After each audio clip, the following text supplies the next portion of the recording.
Mazhar Arshad, welcome to Backward Point. Thank you so much. Mazhar भाई, मैं शुरू करने से पहले एक ज़रा एक स्टोरी सुनाऊंगा कि यार आपको शायद याद हो या ना हो कि 5 साल पहले आप हमारे एक पॉडकास्ट पे आए थे जिसका नाम कुछ और था, और वो हमने पॉडकास्ट रिकॉर्ड किया था वाया स्काइप, और वो रिकॉर्डिंग पॉडकास्ट के बाद पता चला कि रिकॉर्डिंग हुई नहीं थी वो। फिर मैंने आपको दोबारा रिक्वेस्ट की कि प्लीज़ दोबारा पॉडकास्ट के ऊपर आएँ, तो आप दोबारा आए थे। हमने वो सेम सवाल आपसे किए थे, आपने सेम जवाब दिए थे, लेकिन आप इतने काइंड थे कि आप दोबारा पॉडकास्ट पे आए थे और दोबारा रिकॉर्ड किया था। आपको याद है वो? बिल्कुल याद है, और आई थिंक उस टाइम शायद कोविड था और सब लोग जो है वो क्वारंटीन में थे, घरों में बंद थे, तो उस टाइम शायद टाइम बहुत ज्यादा था, तो इस वजह से मैं फिर 2 बार आ गया। नहीं, आपकी आपकी मतलब बड़ाई है, आपने हमें टाइम दिया था, फर्स्ट टाइम भी टाइम दिया था और अभी भी टाइम दिया था। You are one of our biggest cricket guests, आप और उस्मान भाई दोनों। और वक्त ही करनी हुई कि इसी हफ्ते हमने उस्मान भाई से भी रिकंडल किया और आपको भी वापस लेके आए, तो it's been a great week for us as well. Bishal, आप पहले बताएं, आप श्रीलंका में भी हैं, कैसे जा रहा है वर्ल्ड कप कवरेज वुमेन्स की? अब देखिए, विमेन्स वर्ल्ड कप हो रहा है यहाँ पे। स्टार्ट तो बहुत अच्छा हुआ था, यहाँ पे काफी अच्छे मैचेस भी हुए, और उसके बाद पाकिस्तान ने, आई थिंक मैं समझूंगा कि अच्छी क्रिकेट खेली है। लोग थोड़ा सा विमेन्स क्रिकेट को लेके बहुत ज्यादा क्रिटिसाइज करते हैं, क्योंकि उस तरीके से रिजल्ट्स नहीं आते जिस तरह लोग एक्सपेक्ट करते हैं। मगर आई थिंक कि पाकिस्तान की जो वुमेन्स क्रिकेट है वो अभी भी एक डेवलपिंग फेज के अंदर है। बहुत लेट पाकिस्तान वुमेन्स क्रिकेट की तरफ आया था। कॉन्ट्रैक्ट्स जो है वो बहुत लेट दिए थे। तो आप देखें, जिस तरह अभी ऑस्ट्रेलिया को जो है वो काफी मुश्किलात का शिकार कर दिया था, इंग्लैंड से ऑलमोस्ट पाकिस्तान जीत गया था। बट ये है कि पिछले जो 3-4 मैचेस है उसमें थोड़ा सा बारिश ने जो है वो साथ नहीं दिया। तो अदरवाइज आई थिंक एक अच्छा एक्सपीरियंस है। आप जब मैचेस कवर करते हैं, आप ऑब्वियसली आपको थोड़ा सा न्यूट्रल होना पड़ता है एज अ स्टैटिस्टिशियन, लेकिन जब आपके सामने मैच हो रहा है पाकिस्तान का और मैच पाकिस्तान की तरफ नहीं जा रहा है, आप कैसे अपने आप को काम रखते हैं, इमोशंस आप अपने ऊपर हावी होने नहीं देते? आई थिंक पाकिस्तान के जो क्रिकेट फैंस भी है ना, वो भी इतनी मुश्किलात से गुज़रते हैं कि वो खुद ही न्यूट्रल हो जाते हैं। जितनी आपको मतलब कि आप अगर हम बचपन देखें, तो Sydney test match, Mohali test match, या अगर मैं उससे भी पहले चला जाऊँ थोड़ा-सा, तो 2007 का टी20 वर्ल्ड कप, तो वो बाज़-औक़ात आपको जज़्बात को कंट्रोल करना खुद ही आ जाता है।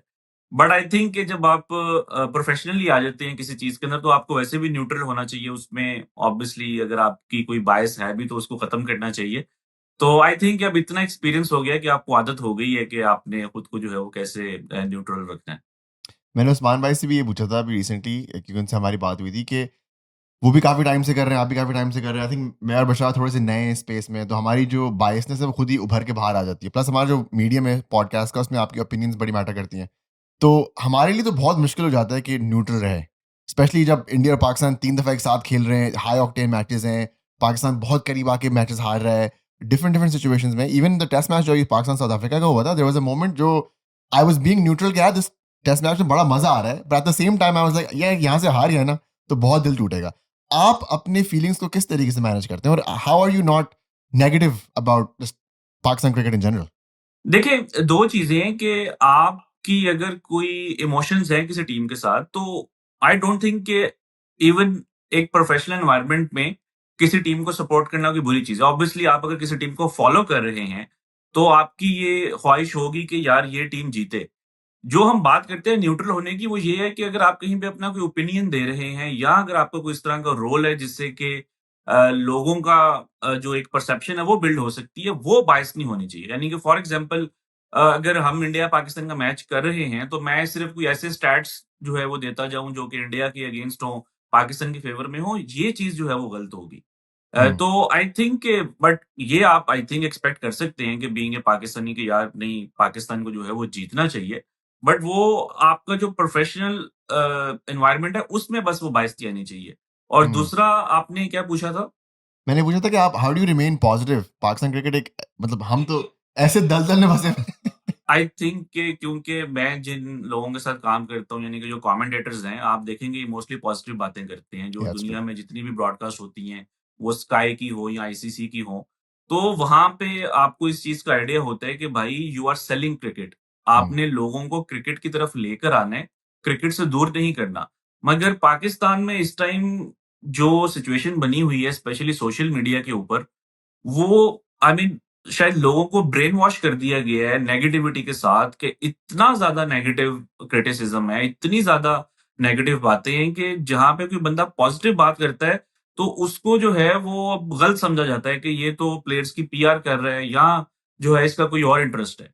तो आई थिंक ये शायद सोशल मीडिया के व्यूज़ की वजह से ऐसा हो गया है, बाकी कंट्रीज़ में ऐसा नहीं है। आप अगर इंडिया में देख लें तो उनकी भी ऑडियंस मोर और लेस पाकिस्तान की तरह है, मगर वहाँ पे भी इतना जो है वो प्लेयर्स को लेके नेगेटिव क्रिटिसिज्म नहीं है जितना कि पाकिस्तान में है। जिस तरह अभी मैंने रिसेंटली एक बात की कि आप शाहीन अफरीदी को देखिए, उन्होंने टेस्ट मैच जितवाया है और उनके ऊपर ये बात हो रही है कि ये सिर्फ टेल को आउट करते हैं। तो आई थिंक कि मतलब कि मेरे लिए थोड़ा-सा ये समझ से बाहर होता जा रहा है कि आप इस चीज़ को जो है वो कैसे अब ठीक कर सकते हैं कि जो यहाँ पे सही बात करता है, अब उसको जो है वो गलत समझा जाता है। जबकि शाहीन ने उस मैच में डिजोर्जी को आउट किया था जिसने पहली इनिंग में 100 मारी थी। तो बिल्कुल, बहुत आप देखें नाइंसाफ़ी है। बात ये है कि हम लोग जो है ना बाज़ औक़ात सिर्फ़ जो है वो एक नेगेटिव ओपिनियन देने के ऊपर उतर आते हैं विदाउट थिंकिंग एनीथिंग कि इसका कॉन्टेक्स्ट क्या हो सकता है, इसकी और चीज़ें क्या हैं। अब अगर आप शाहीन की टेल परसेंटेज देखें आउट करने की, तो उनकी तकरीबन 29% है टेस्ट क्रिकेट में। और इमरान खान जो पाकिस्तान के one of the great fast bowlers हैं, उनकी भी जो है वो 30% थी या 28% इसके आस-पास है। वसीम अकरम की 35% है। मैंने एक और अभी कंपैरिज़न किया था, पैट कमिंस की भी 28% है। तो अगर सारे दुनिया के ग्रेट बॉलर्स इस परसेंटेज के ऊपर टेल को आउट कर रहे हैं, तो दैट मीन्स कि इट्स टोटली ओके और टेल को आउट करना भी तो एक आर्ट है। I totally agree. अभी रिसेंटली कितने ऐसे मैचेज़ हैं पाकिस्तान के जिसमें पाकिस्तान ने टेल को आउट नहीं किया और आप जो है वो मैच हार गए। तो again I mean I would say कि people they need to be positive जो हमारे पॉडकास्टर्स या जो यूट्यूबर्स हैं, जो कि क्रिकेट के ऊपर क्रिटिसाइज़ कर करके जो है वो पैसा बना रहे हैं, उनके व्यूज़ आ रहे हैं, I think they need to be positive. मैं किसी का नाम नहीं लूँगा लेकिन बहुत से इस टाइम यूट्यूबर्स हैं, जो सिर्फ़ नेगेटिव बात करते हैं, सिर्फ़ पाकिस्तान को क्रिटिसाइज़ करते हैं। एक हैं वो साहब हैं, उनके बड़े ज़्यादा व्यूज़ भी हैं। चलें मैं नाम भी ले लेता हूँ, कॉमिक्स बाय अरसलान। हम लोग तो अब उनका वो नाम एक ले-लेके थक गए हैं कि भाई मत देखो इसे, इनका तो एजेंडा लगता है कोई। उनकी तो थंबनेल्स भी अगर आप देखें तो यार बोलता है यार बंदा क्या हो रहा है ये? देखें, बात ये है कि एक कोई ऐसा बंदा है जिसका कि कोई फेल्ड करियर था जर्नलिज़्म में, ज़्यादा पढ़ा-लिखा नहीं है, उसकी अपॉर्च्युनिटीज़ उसको नहीं मिली, वो जाके यूट्यूब के ऊपर इस तरह की गंदी बातें करे, तो समझ आती है कि यार चलो ये डेस्परेट है। लेकिन अगर एक पढ़ा-लिखा बंदा, जो कि खुद अपनी वो वीडियोज़ में कहते हैं कि वो शायद इंग्लैंड या यूके से कहीं से पढ़कर आए हैं और वो जब इस तरह की बातें करते हैं रिमेंबर अभी रिसेंटली जो पाकिस्तान ने ट्राई सीरीज़ का जो फाइनल था अ, जिसमें मोहम्मद नवाज़ ने 5 आउट किए थे शारजाह में अफ़गानिस्तान के अगेंस्ट। जी, अब जी। वो एक पॉज़िटिव डे था कि Pakistan they have one the try series. आप उनकी उस दिन की वीडियो देखें, उन्होंने वीडियो का स्टार्ट ये यहाँ से किया कि आज शादाब खान के लिए बहुत बुरा दिन है, वो तो रो रहे होंगे आई या एग्री। वो टीम में कैसे या वापस आएँगे, नवाज़ ने 5 आउट कर दिए हैं। तो आप देखें कि जिस दिन पाकिस्तान जीत रहा है, उस दिन भी टीम के ऊपर जो है या प्लेयर्स के ऊपर क्रिटिसिज़्म हो रहा है, तो जिस दिन ये हारते होंगे, उस दिन आप खुद इमेजिन कर लें कि प्लेयर्स का क्या हाल होता होगा। अच्छा, सीबीए की जर्नी ना मज़र भाई मैंने प्रॉपर्ली फ़ॉलो की क्योंकि मैं इनको 2019-2020 से सुन रहा था and he was actually genuinely very funny. उनका एक अंदाज़-ए-बयां है जो मतलब अपील करता था एंड मैंने literally in the last 4 to 5 years उनकी डिटेरिएशन देखी है of being just a cricket fan जैसे हम थे and then turning into this thing जो बशार बात कर रहा था about just the thumbnails being distasteful और इस तरीके की वो बातें करते हैं। Just seeing like someone like that just fall from grace मतलब अजीब सा लगता है। और ऐसे बहुत सारे नाम हैं जो आप और मैं लेते होंगे प्राइवेट में कि पाकिस्तान क्रिकेट का जो एटमॉस्फेयर है ना वो वाकई तबाह कर रहे हैं। बहुत टॉक्सिक हो गया है। देखिए, ये चीज़ें कहीं न कहीं मैटर करती हैं। जो प्लेयर्स हैं, वो भी कोई रोबोट्स तो नहीं है, इंसान हैं। प्लेयर्स की फैमिलीज़ हैं, उनके ऑब्वियसली बच्चे हैं उनकी माएँ हैं, बहनें हैं, वाइफ़्स तो वो सारा जब ये देखते होंगे या आप यहाँ से अंदाज़ा लगा लें, मुझे मुझे ये फॉर अ फैक्ट पता है कि पाकिस्तान के कई ऐसे क्रिकेटर्स थे, जिनके बच्चे जब स्कूल जाते थे, तो वहाँ पे उन बच्चों को बुली किया जाता था। बाकी जो यानी कि जो स्टूडेंट्स होते थे, वो वीडियोज़ लाके दिखाते थे, देखो तुम्हारे फादर के बारे में लोग ये कह रहे हैं। तो hmm, people they just don't realise कि आप जो बात कर रहे हैं, अगर आपकी कोई ऑडियंस है, तो उसके जो इफ़ेक्ट्स हैं, वो कहाँ तक जा सकते हैं। या मैं ये नहीं कह रहा कि आप बिल्कुल पॉज़िटिव बातें करें, क्रिटिसिज़्म होना चाहिए। मैंने खुद जो है अभी जिस तरह शाहीन अफरीदी हैं, उनकी जब इंडिया के अगेंस्ट अच्छी परफ़ॉर्मेंस नहीं थी, आई पुट अ स्टैट कि यार इन the last 4 games Shaheen's average against India in T20 eyes has gone up. But या इट्स अ फैक्ट। अब इससे ज़्यादा अगर आप जाके उसकी कोई कैरेक्टर असैसिनेशन शुरू कर दें और ये सबके ऊपर अप्लाई करता है, इवन बाबर आज़म के ऊपर, कि जब वो रन्स भी कर रहे होते थे तो उनको जो है बैश किया जाता था कि जी वीक टीम्स के अगेंस्ट कर रहे हैं या पाकिस्तान को टूर्नामेंट्स नहीं जितवा रहे। तो आई थिंक कि आप अगर उन इन्हीं वीडियोज़ के अगर आप कमेंट सेक्शन में जाएँ तो people they are appreciating that person who is just criticising the players और उसके पास और कुछ कहने को नहीं है और उस सिनेरियो में या उस कॉन्टेक्स्ट में अगर कोई बंदा आके कोई पॉजिटिव बात करेगा या उसको काउंटर करने की कोशिश करेगा, तो उल्टा उसी को जो है वो गलत समझा जाता है। तो बेसिकली हम लोग ब्रेन वॉश हो गए हैं एक नेगेटिविटी को लेके पाकिस्तान की जो क्रिकेट ऑडियंस है, कि यहाँ पे पॉजिटिव बात करना जो है वो बहुत मुश्किल होता जा रहा है। और मज़हर भाई इस तरीके की नेगेटिविटी ना एक्सपोर्ट भी होती है। हम लोग मैं और बशार दुबई में थे for the champions trophy India versus Pakistan match in February और बाबर ओपन कर रहा था और अच्छा लग रहा था एंड ऑब्वियसली हम लोग पाकिस्तान क्रिकेट के फैन्स थे, तो वी वर चीयरिंग। फिर बाबर आउट हो गए एंड देन जैसे ही बाबर आउट हुए हमारे स्टैंड्स में आई मीन ऑब्वियसली हमारी लाइन में हम 5 पाकिस्तानी थे and then there was like everybody else was Indian and वो इंडियन स्टैंड चीख-चीख के घंटे का किंग स्क्रीम कर रहा था एट द पाकिस्तानी फैन्स। और ये कहाँ से आया? हमारे कंटेंट क्रिएटर्स हैं, हमने इनको शेयर बनाया, इनको व्यूज़ दिए हैं, ट्विटर पे वायरल किया है और आप तो क्रॉनिकली ट्विटर पे इतने एक्टिव होते हैं, I don't know how you sustain this क्योंकि मैं तो छोड़ देता हूँ। I can not do it. क्योंकि आई इमेजिन कि आप किसी तरह का तारीफ करें बाबर की तो लोग बोलते हैं कि आपने साय कॉर्प से पैसे लिए हुए हैं, आप बाबर के साथ हैं, फिर आप अगर शाहीन की बुराई करें तो आप एंटी शाहीन हो गए हैं। तो how do you deal with the trolling online? मैं वैसे ऑनेस्टली आपको बात बताऊँ कि for for a long time मुझे इतना क्रिटिसिज़्म नहीं होता था मेरे ओपिनियंस के ऊपर। क्योंकि शायद लोगों को भी थोड़ा-सा आइडिया था कि यार ठीक है, ये तो स्टैट्स ही हैं। But in the last 1 year मैं समझता हूँ कि और मैं अगेन ये बात करूँगा क्योंकि आपके सारे जो यूट्यूबर्स हैं वो एक ही डायरेक्शन में चल रही है नेगेटिविटी की तरफ। तो अब जो है वो पॉजिटिव बात करना जो है वो एक बहुत मुश्किल हो गया। और मुझे अभी रिसेंटली इनफैक्ट मैं अगर कुछ नहीं भी कहता था, जिस तरह अभी जब पाकिस्तान हार रहा था अगेंस्ट इंडिया या कुछ एक आप ट्राई सीरीज में हारे या पाकिस्तान के प्लेयर्स जो हैं वो रन्स नहीं कर रहे थे। तो मैं अगर चुप भी हूँ तो मुझे आके लोग कहते थे, "ओह! आप बाबर आज़म के अगेंस्ट थे, आप बाबर आज़म के स्ट्राइक रेट की हमेशा बात करते थे।" जबकि मैंने अपने लाइफ में कभी ये ओपिनियन नहीं रखा और मैं अभी भी सबको चैलेंज करता हूँ कि आप मेरा ना कोई वीडियो क्लिप निकाल सकते हैं, ना आप मेरा कोई ट्वीट निकाल सकते हैं जिसमें मैंने कभी ये कहा हो कि बाबर आज़म को पाकिस्तान की किसी भी टीम में नहीं होना चाहिए, इंक्लूडिंग टी20s। कभी मैंने ये बात नहीं की। मैं हमेशा ये बात करता था कि बाबर और रिज़वान का जो ओपनिंग पेयर है, ये जो है वो पाकिस्तान के लिए ठीक नहीं है और थोड़ा-सा आपको मॉडर्न डे क्रिकेट में एक इंटेंट के साथ खेलना चाहिए। मैं आज भी ये समझता हूँ कि Babar should be part of the टी20 टीम और ये मैंने ट्राई सीरीज़ से भी पहले बोला था, एशिया कप से भी पहले बोला था कि आपको जिस तरह आपने आगे जाके जहाँ पे टी20 वर्ल्ड कप खेलना है, श्रीलंका के अंदर, वहाँ पे आपको इस तरह के एक बैटर चाहिए होगा। सलमान आगा के अलावा भी। तो आई थिंक बट स्टिल अगर आप अब पहले तो ये होता था कि आप कुछ बोलते थे तो आपको उसके ऊपर क्रिटिसिज़्म मिलता था। अब अगर आप कुछ नहीं भी बोल रहे, मतलब कि लोग एक्सपेक्ट करते हैं कि अच्छा इसने कभी आज से 1 साल पहले जो है वो बाबर आज़म के स्ट्राइक रेट के ऊपर बात की थी, तो अब जो है ये हर प्लेयर के स्ट्राइक रेट के ऊपर बात करे। अब इतने टॉपिक्स होते हैं क्रिकेट को लेके कि आप किस-किस चीज़ को कवर करेंगे और लोग इस चीज़ को भी नहीं भूलते या समझते हैं इसको इस चीज़ को नहीं समझते कि जिस तरह एक प्लेयर अगर नया आया है, मतलब कि आप लेट्स से आप साजिद फरहान को ले लें कि अगर उसका कमबैक हो रहा है, तो आप फौरन 3-4 इनिंग्स के बाद उसके स्ट्राइक रेट की बात नहीं कर सकते। आपने अगर उसको क्रिटिसाइज़ करना है या उसको जज करना है, you need a considerable sample size different conditions में हो, डिफरेंट ओपोनेंट्स के अगेंस्ट हो। ये वो चीज़ें हैं जो कि शायद हमारी जो क्रिकेट ऑडियंस है, वो अभी इसको नहीं समझ पा रही। आपने अगर बात कर ली पाकिस्तान की टी20 टीम की, तो मैं आपके थॉट्स जानना चाहूँगा। पिछले 6 महीने में हम लोग बात करते हैं सैल माइक एरा, सलमान अली याग और माइक हसन का जो एरा चल रहा है पिछले 6 महीने से। आपके इमीडिएट थॉट्स क्या हैं टीम के बारे में, परफॉर्मेंस के बारे में, जो उनका इंटेंट वाला एक स्टाइल ऑफ प्ले था, उसको लेके आपके जनरल थॉट्स इमीडिएट? देखिए, मेरी सबसे पहली थॉट तो ये है कि आप 6 महीने में किसी को भी जज नहीं कर सकते।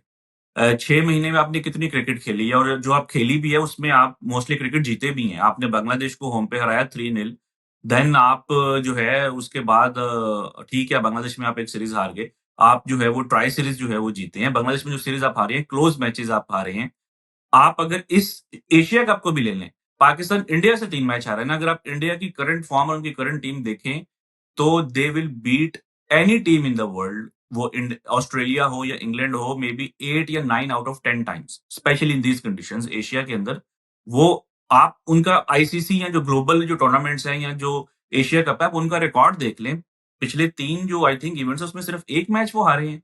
या अगर आप उसके अलावा भी थोड़ा पहले चले जाएँ, तो उनकी ग्लोबल टूर्नामेंट्स में बहुत अच्छी पोजीशन है और वो बहुत ज्यादा मैचेस जीतते हैं।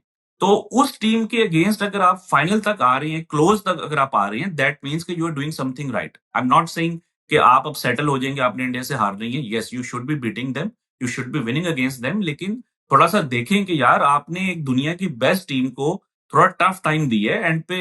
आई थिंक आखिरी 5-6 ओवर्स में जो है वो पाकिस्तान मैच हारा है। तो ये इस तरीके से अगर आप एनालाइज करेंगे, तो आपको थोड़ा-सा इन लोगों को टाइम देना होगा। मैं कई चीज़ों से एग्री नहीं करता by the way. I don't agree with their bowling strategy कि आप बहुत ज़्यादा पार्ट टाइमर्स खिला रहे हैं इस चक्कर में कि हमारी बैटिंग लंबी हो जाए। मैं इस चीज़ से एग्री नहीं करता कि जिस पोज़ीशन के ऊपर आके सलमान आगा बैटिंग कर रहे हैं कि आप 15वें ओवर में आके जो है वो 115 या 110 के स्ट्राइक रेट के साथ बैटिंग करें। मैं इस चीज़ से भी एग्री नहीं करता। बट ये चीज़ें आहिस्ता-आहिस्ता इवॉल्व होती हैं। आप 1-2 सीरीज़ में, 3-4 सीरीज़ में किसी को जज नहीं कर सकते। इनको थोड़ा टाइम दें और उसी तरह जिस तरह बाबर आज़म को आपने टाइम दिया था। जब बाबर आज़म नए आए थे तो उन्होंने उन्होंने भी कई सीरीज़ जो हैं वो अच्छी नहीं खेली थी। बट आप मेरा रिकॉर्ड, मतलब अब तो ट्विटर के ऊपर हर चीज़ होती है कि आपको कभी ये चीज़ नज़र नहीं आए न कभी ये चीज़ नज़र नहीं आएगी कि मैंने बाबर आज़म के इनिशियल फेज़ के अंदर कोई इस तरह का क्रिटिसिज़्म किया हो कि यार इसकी कप्तानी नहीं अच्छी। तो ये थोड़ा-सा आई थिंक लोगों को देखना चाहिए कि 5-6 महीने का अरसा तो कोई है ही नहीं क्रिकेट को सीखने के लिए या एक नए रोल के अंदर अगर कोई प्लेयर आया है, तो आप उसको इतना जल्दी जज नहीं कर सकते। आपको लगता है कि ये मैनेजमेंट सलमान और माइक हैसन के जो विज़न का है उसको बैक करेगी? देखिए, करना तो चाहिए और अच्छी बात उसमें एक ये हो गई है कि पाकिस्तान ये वाला टेस्ट मैच जो है वो जीत गया है। पहला टेस्ट मैच। तो पाकिस्तान में तो ऐसे ही है कि आप कोई भी फॉर्मेट अगर जीत रहे हो तो लोग बाकी फॉर्मेट भूल जाते हैं और अगर कोई हार रहे हों, तो उसकी वजह से बाकी फॉर्मेट्स के ऊपर भी जो है उसी प्लेयर पे क्रिटिसिज़्म होना शुरू हो जाता है। तो आई होप कि पाकिस्तान अगला टेस्ट मैच भी जीत जाए, थोड़ी-सी अच्छी परफॉर्मेंस होगी तो उसमें अगर वो फिर कोई डिसीजन मेकिंग जो है उनके लिए भी आसान हो जाएगी, जिन्होंने ये फैसला करना है। बट आई थिंक के मुझे थोड़ी-सी फीलिंग आ रही है कि पाकिस्तान जो है वो इस चीज़ के ऊपर स्टैंड लेगा। क्योंकि माइक हेसन भी जो है जब वो एज़ एन एनालिस्ट अपने ओपिनियंस शेयर करते थे बिफोर बिकमिंग पाकिस्तान कोच, तो उन्होंने कई बार इस चीज़ की बात की है कि वो जो मीडिया नॉइज़ है, वो आपके ड्रेसिंग रूम में नहीं आनी चाहिए। उस चीज़ की वजह से आपकी डिसीजन मेकिंग जो है वो अफेक्ट नहीं होनी चाहिए। तो आई होप कि ऐसा होगा, इवन दो कि मैं अगेन रिपीट कर रहा हूँ कि मेरे कुछ डिसएग्रीमेंट्स हैं जिस तरीके से पाकिस्तान ने अभी रिसेंटली टी20 क्रिकेट खेली है और मैंने आपको पॉइंट आउट की है, एक तो बॉलिंग कॉम्बिनेशन और दूसरा आपका जो बैटिंग ऑर्डर है, वो अभी कोई इतना आइडियल नहीं है। बट आई थिंक इन लोगों को टाइम दें। आई एम प्रीटी श्योर कि कहीं न कहीं जाके आपकी जो टीम है वो एक अच्छी डायरेक्शन के अंदर चली जाएगी। आपका जो बाबर आज़म के ऊपर ओपिनियन है कि he should be in the टी20 साइड, हमारा थोड़ा-सा ऑपोज़िट ओपिनियन है and maybe we can go back and forth about this. Um, I want to know कि how does Babar Azam fit in this mold of Pakistan cricket? देखिए, अगर तो आगे कोई टी20 वर्ल्ड कप इंग्लैंड में हो रहा होता या इवन इंडिया में हो रहा होता तो मैं हो सकता है ये बात ना करता। बट मैं एशिया कप से पहले से ये बोल रहा हूँ कि ये हाइंडसाइट में नहीं है ओपिनियन कि पाकिस्तान एशिया कप नहीं जीत सका तो मैं ये बोल रहा हूँ। मैंने एशिया कप से पहले भी ये बात की थी कि आपको बाबर की तरह का एक प्लेयर टॉप ऑर्डर में चाहिए जो थोड़ा-सा इनिंग्स को सँभाल सके इन कंडीशंस के अंदर। मैं बार-बार बात कर रहा हूँ कंडीशंस की, जो कि आपको आगे हो सकता है श्रीलंका के अंदर भी दिखाई दें। श्रीलंका में अगर आप स्कोरिंग रेट्स देखें, तो वो यूएई के मुताबिक ही है इन द रिसेंट ईयर्स। कोई 8 के संभव में करीब लाइक वहाँ पे 160 165 पावर स्कोर है टी20 में। जी, जी। मतलब कि पार स्कोर अब ये नहीं है कि हर मैच के अंदर 160 ही पार होगा, बट ये है कि कई ऐसे मैचेज़ आपको मिल सकते हैं कि जहाँ पे 160 भी विनिंग टोटल होगा। अब आप अगर देखें तो पाकिस्तान के टॉप ऑर्डर कोलैप्सेस जो हैं वो कितने हुए हैं या ऐसा कितनी बार हुआ है कि आप पावर प्ले में ही जो है आपके 2-3 आउट हो गए हैं। और मैं बार-बार एक बात मैंने की है, आप बाबर आज़म के पिछले 2-3 साल निकाल के देखें, जो पहले एक होता था कि वो इनिंग्स को ड्रैग कर रही हैं, लंबा करके लेके जा रही हैं, अब ऐसा नहीं हो रहा। आप देखें वो या तो जल्दी आउट हो जाते हैं, या जो है वो उनकी कोशिश होती है कि मैं थोड़ा-सा अच्छे स्ट्राइक रेट से खेलूँ और यही वजह है कि उनकी जो एवरेज है वो थोड़ा-सा नीचे चली गई है और स्ट्राइक रेट उनका थोड़ा-सा ऊपर गया है। और ये चीज़ हमने पीएसएल में भी देखी है, कि आप पीएसएल में जो उनकी आखिरी 5-6 इनिंग्स थी, आप इस साल देख लें तो उन्होंने उसमें रन्स भी किए हैं और एक डिसेंट स्ट्राइक रेट के ऊपर किए। मैं ये नहीं कह रहा कि कोई आइडियल स्ट्राइक रेट है, मगर आप अगर जो है वो लेट्स से कि ये आपकी कोई इस तरह की अगर इंटेंशन नहीं है कि मैंने 20वें ओवर तक बैटिंग करनी है, तो वो चीज़ आपके लिए कहीं न कहीं यूज़फुल हो सकती है। अब पाकिस्तान में होता क्या है कि हम एक मैच उनका ले आएँगे पिछले 2 साल से जी, कि वो अमेरिका का जो मैच था यूएसए के अगेंस्ट, उसमें क्या हुआ था, तो आप अगेन एक प्लेयर अगर 20 मैचेस खेल रहा है, आप उसको 1 या 2 मैचेस की परफॉर्मेंस के ऊपर जज नहीं कर सकते। आई नो कि बाबर का ओवरऑल जो ग्लोबल टूर्नामेंट्स में जो रिकॉर्ड है, वो कोई इतना इम्प्रेसिव नहीं है, वो इतना अच्छा नहीं है। बट अगेन, आप जब बैकअप ऑप्शंस देखते हैं, जब आप बाकियों को देखते हैं, तो आपको आई थिंक इस चीज़ का आइडिया होगा कि अभी भी पाकिस्तान के टॉप ऑर्डर में जो बेस्ट ऑप्शन है, वो हमें बाबर आज़म की ही नज़र आती है। आप याद हो ना कि बाबर आज़म को रिप्लेस करके आप कोई ऐसा प्लेयर लेकर आएँ, जो कि आप कह लें जॉस बटलर की तरह आपको खेल के दे सके। जो पाकिस्तान में कंपैरिज़न्स होती हैं जी कि जॉस बटलर हमें चाहिए, हमें अभिषेक शर्मा चाहिए। तो आप जब डोमेस्टिक क्रिकेट में देखेंगे तो वो नहीं है। तो बाज़ औक़ात ऐसा होता है कि आपका जो कंट्री में एक प्लेयर होता है, वो मेबी इंटरनेशनल स्टैंडर्ड्स के मुताबिक भी बहुत अच्छा प्लेयर नहीं होता, but still he is the best in your country. तो आई थिंक कि as a top order batter, as an opener Babar Azam का अभी भी एक रोल है और पाकिस्तान को इसको कंसिडर करना चाहिए। और इसके साथ-साथ जो आपकी एक मॉडर्न डे क्रिकेट की इंटेंट है, उसको नहीं आपने छोड़ना। आपने इसी स्ट्रैटेजी से खेलना है, सिर्फ़ आपको जो प्लेयर्स हैं, वो उनका जो रोल है, वो थोड़ा-सा चेंज करना है। तो आपके आइडियल 11 में बाबर आज़म ओपनर है। जी, मैं ये समझता हूँ कि बाबर, साइम और हारिस ये टॉप 3 आपके, या आप हारिस को ओपन कर लें, साइम को 3 पे कर लें। आपको जो है वो इन्हीं के साथ जाना चाहिए। लेकिन फरहान की 250 है इंडिया के खिलाफ। देखिए, अब वही बात आ जाएगी कि मैं फरहान को ये नहीं कह रहा कि उनको स्क्वाड में नहीं होना चाहिए। मैंने अभी थोड़ा-सा जो एक एनालाइज़ किया था, मैंने एक रफली एक स्क्वाड बनाया भी था। उसमें आई थिंक कि I will have Farhan in the squad और एज़ अ बैकअप कीपर, यानी कि सेकंड कीपर। मगर आप ये देखेंगे यार, अगेन फरहान ने जिस स्ट्राइक रेट के ऊपर 50 किए हैं, वो भी तो कोई एक्स्ट्रा ऑर्डिनरी नहीं था। हम तो वही फिर उसी चीज़ में चले गए कि एक प्लेयर ने जो है वो 50 कर दिया, बुमराह को पहली बार छक्का मार दिया या 2-3 छक्के मार दिए, उसकी कुछ रील्स बन गई, एडिट्स बन गए। वो फिर बाद में अपने गाँव या अपने जहाँ पे जाते हैं, उसी सेलिब्रेशन की उन्होंने एक स्टिकर बना के बैट पे लगा दिया। हमने क्या इन चीज़ों से इम्प्रेस होना है अब? कुछ रील्स उन्होंने खुद भी लगा दी अपनी चैनल पे। टिकटॉक के ऊपर। देखें, वो मैं मेरे लिए बड़ा सरप्राइज़िंग था कि मतलब कि यार, आप या तो पहले कुछ जीत जाएँ, अब वो फिर बात आ जाएगी क्रिटिसिज़्म वाली। मैं ज़्यादा नेगेटिव नहीं होना चाहता, मगर मैं थोड़ा-सा पाकिस्तान के प्लेयर्स की इस ये जो रवैया है, उससे थोड़ा-सा मैं डिसएग्री करता हूँ कि आप अभी कुछ जीते नहीं है बड़ा। आपकी जो हुँ। रैंकिंग है, वो अभी भी नंबर 7 या 8 के ऊपर है। अरसा हो गया कि आपके बड़ा टूर्नामेंट जीते हों, मगर अक्सर वो फिर जब जाके वो उनका जो बिहेवियर होता है सोशल मीडिया के ऊपर, जो वो कोट्स डालते हैं, तो ऐसा लगता है कि जैसे शायद कोई वर्ल्ड कप जीत लिया है। मैं समझ सकता हूँ, ठीक है, आपकी फैन फॉलोइंग है, लोग पसंद भी करते हैं इन चीज़ों को, मगर आई थिंक थोड़ा-सा हम्बल भी होना चाहिए इंसान को। या और आई एग्री। मैं अभी भी समझता हूँ कि सिर्फ़ आपने अगर कोई 50 कर लिया और उसके बाद भी अगर आपका स्ट्राइक रेट 120-25 ही था, तो ये कोई बहुत बड़ी अचीवमेंट तो नहीं है। This episode is sponsored by our friends at Yashi Sports, Canada's home of cricket. If you're North America and if you want to buy your equipment, yashisports.com is the place to go. They have expert advice if you go in person. They've got all the equipment you need, from bats, pads, gloves, kit bags, helmets, and they've given us an exclusive code BP15 for 15% off your next purchase. Go to yashisports.com and shop their large variety of equipment. Thank you, Yashi Sports, and we're going back to the podcast. Correct me if I'm wrong, लेकिन मुझे लग रहा है कि आप भी हमारी तरह फ़खर ज़मान के परफॉर्मेंसेस से T20s में थोड़ा सा डिसअपॉइंटेड हैं। उसकी जो लास्ट बड़ी इनिंग्स आई थी इस फॉर्मेट में, वो थी 2021 के सेमीफाइनल में अगेंस्ट ऑस्ट्रेलिया, जिसको 4 साल हो गए, और वो टीम में है as a big match player कि वो हमारे बिग मैचेस जिताएंगे, परफॉर्म करेंगे। लेकिन जब से उसकी इंजरी हुई है पिछले 1 साल में, उनकी परफॉर्मेंसेस उस जैसी नहीं रही जो पहले होती थी। नहीं, आई थिंक फ़खर तो कभी भी पाकिस्तान के लिए टी20 इंटरनेशनल में कोई बहुत ज़्यादा एक्स्ट्रा ऑर्डिनरी उन्होंने परफ़ॉर्म नहीं किया। उनकी जो इनिंग्स भी जो आपने भी बताई है, ये ग्लिम्पसेस में होती थी। कोई 2 साल के बाद एक इस तरह की इनिंग्स हो गई, और मेरा ख़्याल है कि थोड़ा-सा उनको शफ़ल भी बहुत किया गया है, कभी 4 पे, कभी 3 पे, कभी ओपन। बाय द वे, अगर मैंने ये बोला है कि बाबर, साइम या हारिस को टॉप 3 होना चाहिए, दैट डज़ नॉट मीन कि I am against Fakhar. I will still have Fakhar. आप अगर फ़खर का रिकॉर्ड देखें 2024 का, तो उनका पाकिस्तान के लिए बेस्ट स्ट्राइक रेट था, उन्होंने छक्के भी मारे थे और वो नीचे मिडल में आके जो है वो बैटिंग कर रहे थे। तो आप उनको I as a finisher use करेंगे, फ़खर को? नंबर 4 पे मैं उनको नंबर 4 पे या फिनिशर, क्योंकि I by the way still think कि फ़खर के लिए जो आइडियल पोज़ीशन है ना, वो ओपन ही है। मगर पाकिस्तान के को देखते हुए, पाकिस्तान को जो है उनको एज़ एन ओपनर अगर यूज़ करेंगे, तो आप बाकी 2-3 प्लेयर्स को का जो रोल है वो खराब कर रहे हैं। तो वो आई थिंक कि वो थोड़ा-सा फिर पाकिस्तान को एडजस्ट करना होगा। बाज़ औक़ात एक इंडिविजुअल की प्रेफ़रेंस और होती है, मगर टीम की जो प्रेफ़रेंस है, वो आपकी और होती है। तो आई थिंक कि Fakhar should still be in the mix. आप उनको नंबर 4 या 5 के ऊपर यूज़ कर सकते हैं, डिपेंड करता है कि विकेट कहाँ पे गिर रही है। हसन नवाज़ भी हैं इस टीम में, वो भी ये 4 या 5 पे आ सकते हैं।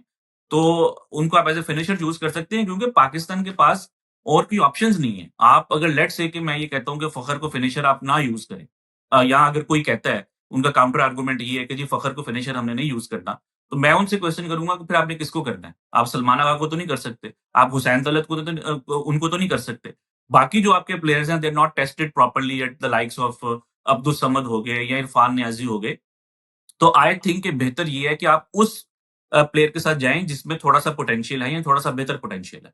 So you're saying that Fakhar Zaman might be a better finisher than what Mohammad Haris has turned out to be. जी, बिल्कुल। आई थिंक हारिस की जो ज़्यादा यूटिलिटी है, वो तो पावर प्ले में है या आप उनका रिकॉर्ड भी देख लें कि जितनी भी उनके पाकिस्तान के लिए 50 या एक जो सेंचुरी भी है, वो टॉप 3 के अंदर है। तो आई थिंक कि आप अगर फरहान को या फ़खर को जब आप टॉप ऑर्डर में फिक्स करने की कोशिश करते हैं, तो फिर वो हारिस के आपको रिज़ल्ट्स नहीं मिलेंगे। या तो आप फिर इस चीज़ को एक्सेप्ट कर लेंगे, भाई ठीक है, हम हारिस को जो है वो 15-20 की एवरेज के ऊपर हमने एक्सेप्ट कर ली है। तो जो कि आई थिंक उनके साथ फेयर नहीं है। हारिस जो है वो नीचे आके परफ़ॉर्म करने की पॉसिबिलिटी कम है, फ़खर की ज़्यादा है और हारिस की ऊपर परफ़ॉर्म करने की जो पॉसिबिलिटी है वो ज़्यादा है और फ़खर की भी ज़्यादा है। तो आई थिंक वहाँ पे आप फिर थोड़ा-सा इस चीज़ को देखें कि आपका बेहतर कॉम्बिनेशन क्या बनता है। तो आई थिंक बेहतर यही है कि आप हारिस को टॉप ऑर्डर में रखें और फ़खर को जो है आप नीचे लें। तो आप हारिस के साथ परचेस करेंगे क्योंकि कुछ लोग कह रहे थे कि रिजवान की कीपिंग हारिस से बेहतर है और फाइनल में जो एक बड़ा क्रूशल रनआउट था हारिस ने मिस हो गया था। तो उसके बेसिस के ऊपर क्या पता अगर रिजवान बेहतर कीपिंग कर ले तो as a specialist keeper Rizwan खेले टीम में। देखिए, ये तो इफ्स एंड बट्स हैं। अब रिज़वान अगर आते हैं तो सिर्फ़ आप टी20 में कभी आपने देखा है कि कोई प्लेयर जो है सिर्फ़ अपनी कीपिंग के ऊपर सिलेक्ट हुआ हो? मुझे एक दुनिया की टीम बता दें जिन्होंने सिर्फ़ कीपिंग की वज़ह से किसी प्लेयर को सिलेक्ट किया हो, specially in modern day cricket. तो आई थिंक कि ठीक है, मैं इस चीज़ से डिसएग्री नहीं करूँगा। I think Rizwan is the best keeper in Pakistan right now. अगर आप उनकी सिर्फ़ कीपिंग स्किल्स को ले लें, आप वनडे टेस्ट में ले लें, मैं कहूँगा he is maybe one of the greatest keepers ever.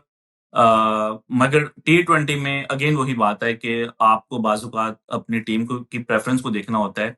अगर रिज़वान अकेले आ जाएँ एज़ एन ओपनर, तो मुझे उस चीज़ पे एतराज़ नहीं होगा। बट अगर आपका बाबर आज़म भी है, रिज़वान भी है, तो then I would prefer Babar क्योंकि उनकी पावर प्ले में जो गेम है, वो थोड़ी-सी बेहतर है। उनकी स्ट्रोक मेकिंग जो है थोड़ी-सी बेहतर है। वो इनिंग्स को जो है ज़्यादा ड्रैग नहीं करते और जो है यही वजह है कि उनकी एवरेज कम है अब। तो आई थिंक कि आपको कहीं न कहीं इस चीज़ के ऊपर थोड़ा-सा एक डिसीज़न लेना पड़ेगा और मे बी थोड़ा सैक्रिफ़ाइस भी करना होगा। I mean Rizwan is a great player, इसमें कोई शक नहीं है। But I think current team combination में शायद वो उस तरह से नहीं आते। अभी आपने पूछा कि नेम वन कीपर जो अपनी सिर्फ कीपिंग के बेसिस पे आया हो। मुझे पता नहीं क्यों अदनान अकमल का नाम याद आ गया दिमाग में। Blast from the past, Bashar please take it नहीं, अवे। मैं मॉडर्न उसके बाद मैंने मॉडर्न डे क्रिकेट भी की थी। आई नो कि आपने अपने आप को ये सही बात है, आई आपने नो अपने आप कि को देखिए, क्लिक। अगर आप बहुत पहले चले जाएँगे तो 2012 का जो टी20 वर्ल्ड कप था या 16 का वर्ल्ड कप था, उसमें दिनेश रामदीन थे। तो हम्म। वो प्योरली एज़ अ कीपर खेल रहे थे। मतलब कि दिनेश रामदीन की जो बैटिंग है, उसमें आप जो वेस्ट इंडीज़ के जो बाकी टी20 ग्रेट्स थे उस time, the likes of Chris Gayle हो गए या इवन मार्लन सैमुअल्स, तो ये इनसे आप उनको कंपेयर नहीं कर सकते थे। मगर स्टिल डैरेन सैमी ने उनको खिलाया मगर उनको बैटिंग नहीं दी। क्योंकि उनको पता था कि भई ये जहाँ पे बैटिंग करने आ गया, तो हमारा ही जो है वो काम खराब होगा। तो आप इवन देखें कि कार्लोस ब्रैथवेट जो है वो रामदीन से ऊपर बैटिंग करने आए थे जब उन्होंने फाइनल जितवाया है, जी, जी। 2016 का। तो अगर तो आपने इस तरह किसी को सिर्फ स्पेशलिस्ट कीपर खिलाना है, आपको पता है कि यार अब ये भी अच्छा नहीं है कि रिज़वान खेल रहे हों और बैटिंग ही ना आए, नंबर 8 के ऊपर उनकी बैटिंग आ रही है, वो भी ठीक नहीं है। सही तो बात। आई थिंक बेहतर ये है कि आप हारिस के साथ ही जो है वो कंटिन्यू करें। पाकिस्तान की भी चल रही है सीरीज अगेंस्ट साउथ अफ्रीका। पहला मैच जीत चुके हैं हम लोग और मैं कंपेयर कर रहा था बाबर आजम की captaincy record at home versus Shan Masood. तो बाबर आजम 10 मैचेस खेला है at home as a captain, 2 wins हैं, 4 लॉसेस हैं और 4 ड्रॉ हैं। कंपेयर टू शान मसूद इसके 8 मैचेस हैं, 4 विन्स हैं, 4 लॉसेस हैं। तो ऑटोमेटिकली शान के डबल द विन परसेंटेज है compare to Babar Azam. Batting averages drop हुए हैं शान की कैप्टनसी में और ये जो 4 विन्स आए हैं, सारे विन्स आए हैं अगेंस्ट जब से आके बॉल और ये ब्रुश और ये हीटर्स आए हैं। तो फैंस। क्या लगता है आपको पाकिस्तान ने अपना होम एडवांटेज फाइनली डिस्कवर कर लिया है? ये हमारा मंत्र है जीतने का? देखिए, जो सो कॉल्ड वेस्टर्न टीम्स हैं, उनके अगेंस्ट तो यही होगा जो स्पिन के ऊपर स्ट्रगल करती हैं। तो आई थिंक कि अगर इंग्लैंड आ रहा है, साउथ अफ्रीका आ रहा है, न्यूज़ीलैंड आ रहा है, तो आई थिंक इट्स फाइन। और वैसे भी टेस्ट क्रिकेट में अब पाकिस्तान के लिए तो शॉर्ट टर्म ही चीज हो गई। ये आप लॉन्ग टर्म क्या प्लानिंग करेंगे? अगर इंडिया की टीम लॉन्ग टर्म प्लानिंग करती है तो इट मेक सेंस कि यार उन्होंने 5 मैच की सीरीज खेलनी है इंग्लैंड के साथ, उन्होंने बॉर्डर गावस्कर सीरीज खेलनी है। ऑस्ट्रेलिया लॉन्ग टर्म की प्लानिंग करता है, उन्होंने एशेज खेलनी है, बॉर्डर गावस्कर खेलनी है। पाकिस्तान ने जब साल में 5 टेस्ट मैचेस खेलने हैं, तो उसके अंदर आप ऑटोमेटिकली जो है वो शॉर्ट टर्म गेम्स की तरफ चले जाती हैं। और वो शॉर्ट टर्म गेम्स यही हैं कि यार ठीक है, एक टर्निंग पिच बनाओ और स्पिनर से जो है वो इनको पकड़ो। और अगर आई थिंक कि अगर टर्निंग पिच ना भी हो, मेरा ख्याल है कि अगर आपकी ऐसी पिच है जहाँ पे कि 20 विकेट्स आपके बॉलर्स को मिल सकती हैं, तो आपके जीतने की या जो एक वीक टीम होती है, उसकी जीतने की प्रोबेबिलिटी ज़्यादा हो जाती है। अब पास्ट में होता क्या रहा कि हमने इतनी फ्लैट पिचेस बनाई कि आप 500 करते थे, अगली टीम आके 800 कर देती थी। तो वो वाली जो स्ट्रेटेजी थी, वो आई थिंक थोड़ा डिफेंसिव स्ट्रेटेजी थी और उसमें पाकिस्तान की जीतने की पॉसिबिलिटी बहुत कम थी। अब आप देखें, मैं तो ये समझूँगा कि ये जो आखिरी जो हमने टेस्ट मैच देखा है, ये बहुत ज़्यादा कोई बॉलिंग फ्रेंडली या स्पिन फ्रेंडली पिच नहीं थी। आपका विजिटिंग बैटर आके अगर सेंचुरी कर रहा है, टोनी डिसोर्सी, दैट मीन्स कि there is something for batters. आपके 2 प्लेयर्स, पाकिस्तान के प्लेयर्स भी ऑलमोस्ट उन्होंने सेंचुरी की, इमामुल हक और शान मसूद दोनों जो है वो सॉरी इमामुल हक और आगा। हाँ सलमान आगा दोनों यस। 90s में आउट हुए। तो दैट मीन्स कि there was something for the batters as well. तो आई थिंक कि थोड़ी-सी जो पिचेज़ हैं वो जैसी मर्ज़ी हों, बॉलर्स की फ़ेवर में होनी चाहिए थोड़ी-सी कि वो 20 आउट तो कर सकें। अगर 20 आउट करने वाली पिच नहीं है तो फिर आप जो है वो मैच नहीं जीत सकते, या ड्रॉ हो जाएगा या मैच हार जाएंगे। 20 आउट तो बांग्लादेश ने भी किए थे, लेकिन हमारे किए थे वो। 20 देखें, 2-0। बाय द वे वो जो बांग्लादेश वाली सीरीज़ है, मैं समझता हूँ कि वो बुरी स्ट्रैटेजी नहीं थी। वो ठीक है, एक बैकफायर हो गई, पाकिस्तान की एक बुरी सीरीज़ थी, शायद एक नए कैप्टन थे, कई चीज़ें उसमें नई थी, आउट ऑफ द सीज़न जो है वो एक सीरीज़ हो रही थी। तो बट आई स्टिल थिंक कि अगर बांग्लादेश या श्रीलंका आ रहा है तो आपको उसी तरह की पिचेस बनानी चाहिए जो कि उस सीरीज़ में हमने रावलपिंडी में देखी थी।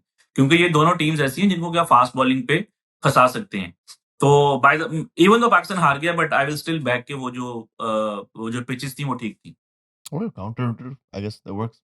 मतलब भाई आप स्टैट्स के बंदे और स्टैट्स ही बोलती हैं कि 2 साल हो गए हैं बाबर आज़म को सेंचुरी आ रही और टेस्ट मैच में स्पेशली आई थिंक वो स्ट्रगल कर रहे हैं। स्पिन के खिलाफ उनका एवरेज पिछले 2 साल में 19 का है और हम देख रहे हैं कि कोई ख़ास उनकी बैटिंग में इतना एवोल्यूशन नहीं आ रहा। तो आप क्योंकि मैचेस कवर भी करते हैं, आपको स्टैट्स का भी पता है। आपके एनालिसिस में क्या हो रहा है उनके साथ? देखिए, मेरा ये ख़्याल है कि जो टेस्ट क्रिकेट है ना, उसमें बैटिंग वैसे ही मुश्किल होती जा रही है। आप बाबर आज़म को अगर छोड़ भी दें, तो बाकी भी जो आपके प्लेयर्स हैं, उनमें किसी की कोई 50-60 की एवरेज आपको नज़र नहीं आएगी। अगर आएगी भी तो एक थोड़ा-सा एक कोई सीक्वेंस होगा। आप अगर साउथ अफ्रीका की टीम ले लें, उनकी करंट टीम में एक भी ऐसा प्लेयर नहीं है जिसकी 40 की एवरेज हो। कैन यू बिलीव दैट कि एक ऐसी टीम या एक ऐसी कंट्री जिसमें एबी डिविलियर्स, ग्रैम स्मिथ, जाक कैलिस ये प्लेयर्स खेला करते थे, उनकी टीम में एक भी प्लेयर नहीं है जिसकी 40 की एवरेज हो। Still they are number 2 in the rankings, still they won the test championship final. तो दैट अब आई नो कि लोग कहेंगे कि यार साउथ अफ्रीका में कंडीशंस मुश्किल है वहाँ पे। तो भाई इन्हीं कंडीशंस में पहले भी तो साउथ अफ्रीका के प्लेयर्स खेलते थे। उनकी कैसे 40-50 की एवरेज होती थी? तो आई थिंक एक तो ये है कि वैसे ही आपकी जो एवरेज है वो एवरेजेस हैं वो कम हो गई हैं। अब that also does not mean कि मैं ये कह रहा हूँ कि बाबर आज़म 19 या 20 की एवरेज के ऊपर ही खेलेंगे और हमें उसको एक्सेप्ट करना चाहिए। आई थिंक कि असल जो इश्यू है वो ये है कि आपकी जो प्लेयर्स हैं वो रेड बॉल क्रिकेट को या तो खेलते नहीं है या खेलने का मौका नहीं मिलता। तो आप अभी भी अगर बाबर आज़म को देख लें, तो उनका जो आखिरी फर्स्ट क्लास मैच था, तो वो टेस्ट मैच था। तो उसके बाद अगर आप 10 महीने के बाद जाके स्ट्रेट अवे अगर टेस्ट मैच खेल रहे हैं, तो मुश्किल तो फिर आपको होगी, फिर पिचेस भी आपके मतलब की नहीं है। तो बट स्टिल आई थिंक कि आप अगर उनकी आप सेकंड इनिंग्स देखें, जो उन्होंने 40 रन्स की तकरीबन इनिंग्स खेली थी, वो बड़ी यूज़फुल इनिंग्स थी। जहाँ पे वो आउट हुए हैं, आपकी टीम बैटिंग जो है वो आपका कोलैप्स हो गया।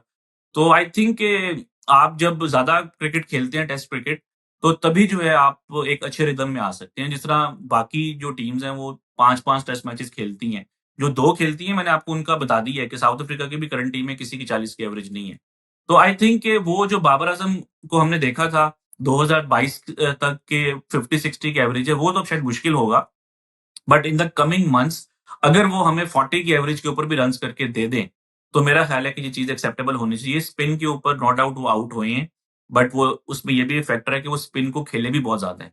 तो इन पिचेज़ पे जब साउथ अफ्रीका भी एक फास्ट बॉलर के साथ खेलेगा, तो आपने स्पिनर के ऊपर ही आउट होना है। आपने उनकी 2 साल की एवरेज की बात की, मैं सिंस 23 देख रहा था, तो वो उनकी 29 की एवरेज है अगेंस्ट स्पिन और पेस के ऊपर 22 की एवरेज है। तो मुझे ये बताइए कि ये स्पिन के ऊपर जब वो आउट होती हैं तो लोग कहते हैं कि स्वीप नहीं मारते हैं या इनकी स्पिन वीकनेस है, तो पेस के ऊपर क्यों नहीं कहते? शायद स्पिन के ऊपर हम ये एक्सपेक्ट करते हैं कि बीइंग अ सबकॉन्टिनेंट बैटर जो है वो ज़्यादा अच्छा खेलेंगे, या हमारी रीसेंसी बायस है कि स्पिन पिचेस के ऊपर जो प्लेयर स्पिन पे आउट हो रहा है हम कहते हैं इसको स्पिन नहीं खेलनी आती। तो आई थिंक ओवरऑल उनके नंबर्स नीचे गए हैं, मगर आपके पास बेहतर ऑप्शन भी कोई नहीं है। मैं जब भी कोई बंदा किसी पाकिस्तान के प्लेयर को क्रिटिसाइज़ करता है, मैं उनसे हमेशा एक काउंटर क्वेश्चन ये करता हूँ कि ठीक है, आप इनको निकाल दें, आपके पास ऑप्शन क्या है? आपके पास बैकअप ऑप्शन क्या है? बैकअप ऑप्शन में आप कामरान गुलाम को लेकर आए थे, आज वो टीम से बाहर है और मेरा ख़्याल है कि बाबर ने साउथ अफ्रीका में भी अच्छी इनिंग्स खेली हैं और वेस्ट इंडीज़ वाली शायद उनकी सीरीज़ अच्छी नहीं गई थी और अब ये वाला जो टेस्ट मैच था, आई थिंक सेकंड इनिंग्स में उन्होंने उनकी अच्छी परफॉर्मेंस। आपने बल्कि अभी एक आर्टिकल लिखा था नेशनल के लिए कि जो पाकिस्तान की जो करंट टी20 टीम है, लोग बोलते हैं ये सब पर्ची प्लेयर्स है। आपने जस्टिफाई किया था कि हर एक प्लेयर डोमेस्टिक से, पीएसएल से, चैंपियंस कप से परफॉर्म करके आ रहा है, तो ये पर्ची टीम नहीं बल्कि ये लोग हमारे बेस्ट अवेलेबल टैलेंट है। पहले इनिंग्स में बाबर आउट हुआ था, मेरे ख्याल से कोई ब्रेक हुई थी, ब्रेक के बाद फौरन बाबर आउट हो गया था।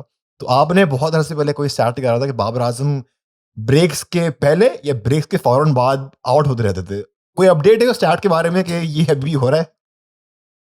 देखें, ये आई थिंक मैं उस टाइम हम थे ऑस्ट्रेलिया में थे शायद और बाबर आज़म जो है वो 2 बार आउट हुए थे लंच ब्रेक के आस-पास और उस्मान समीउद्दीन जो है वो उस टाइम वहाँ पे मौजूद थे। ये बात है कोई 2016-17 की आई थिंक के, तो मैंने तब उनको ये चीज़ पॉइंट आउट की थी। देन उसके बाद हमने थोड़ा ट्रेंड को फ़ॉलो किया और उस्मान समीउद्दीन ने उसके ऊपर एक आर्टिकल भी लिखा था बाय द वे उस टाइम में क्रिकइन्फो पे कि बाबर आज़म जो है वो या तो दिन स्टार्ट हुआ है या लंच ब्रेक होने लगा है या फ़ौरन है। तो ये उनका एक रैप 1-2 बार तो रन आउट भी हो गए थे बाय द वे वो लंच के आस-पास। तो ये उनका एक इश्यू रहा है क्योंकि ऑब्वियसली जब आप जाने वाले होते हैं कि आपने अब सी ऑफ करना है, कि बस 2-3 बॉल्स रह गई हैं, 1 ओवर रह गया है या जब आप आते हैं तो वो थोड़ी-सी नर्व्स आपकी डिफरेंट होती हैं। तो मैंने इस चीज़ को अपडेट तो नहीं किया, इसको मैंने फॉलो तो नहीं किया क्योंकि ऑब्वियसली एक तो बाबर आज़म की जो फॉर्म है वो वैसे ही थोड़ा-सा नीचे गिरी हुई थी इन the last couple of years. उसमें मुझे लगता है कि शायद थोड़ा-सा अनफेयर भी होगा बट अब आपने याद करवाया है तो आई थिंक इस स्टैट को जो है थोड़ा-सा अपडेट करना पड़ेगा। हम लोग अक्सर अपने पॉडकास्ट पे आपके स्टैट्स को रेफर करते रहते हैं, तो आप एक ना एक आई वुड से थर्ड पर्सन में आपका ज़िक्र चलते रहता है पॉडकास्ट हमारे कॉन्स्टेंटली। थैंक तो यू लोग सो मच वरना नॉर्मली तो लोग यही समझते हैं कि मैं कोई प्लेयर्स की पीआर कर रहा हूँ। वो लोग हमारे बारे में भी ये समझते हैं। हमारी भी प्यार शिफ्ट होती रहती है। आपने मेंशन किया था अभी शुरू में कि almost 10 months since the last time that Babar Azam played first class, वो भी टेस्ट मैच था।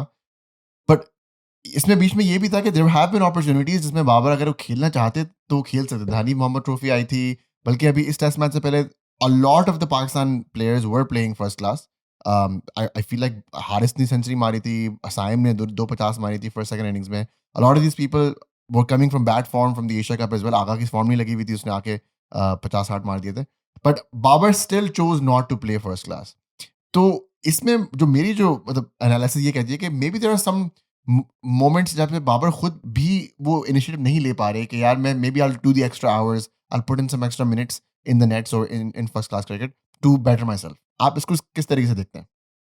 देखिए, ये वैसे मेरे लिए भी थोड़ा सरप्राइज़िंग था कि या तो हो ना कि आपकी कोई टी20 लीग की कमिटमेंट है या कुछ और है, तो तब तो इट मेक्स सेंस कि यार ठीक है यार, मतलब कि आपने अपने आप को प्रोफ़ेशनली भी देखना है, at the end of the day cricket भी एक प्रोफ़ेशन है, तो जहाँ से आपको ज़्यादा पैसे मिल रहे हैं, वहाँ पे ही आपने जाना है।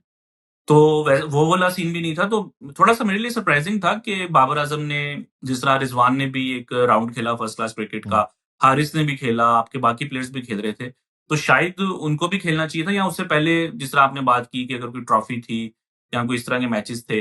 या बाज़ औक़ात ऐसा भी होता है कि आपको कोई काउंटी क्रिकेट्स में भी आप अब आई डोंट नो कि ये इसकी फ़िज़िबिलिटी कितनी थी, बट बाज़ औक़ात ऐसा होता है कि कोई प्लेयर जो है और बाबर जितने बड़े प्लेयर हैं, आई एम प्रिटी श्योर कि अगर वो किसी काउंटी क्रिकेट को बोलेंगे कि भाई I want to play for you even 1-2 matches, तो कोई मेरा ख्याल है उनको इनकार नहीं करेगा। जिस तरह शान मसूद भी जो है, वो इस सीरीज़ से पहले काउंटी क्रिकेट में 1-2 मैचेस इमाम खेल कर आए हैं, इमाम उसमें इज उन्होंने सच एक अ गुड सेंचुरी भी एग्जांपल। की थी।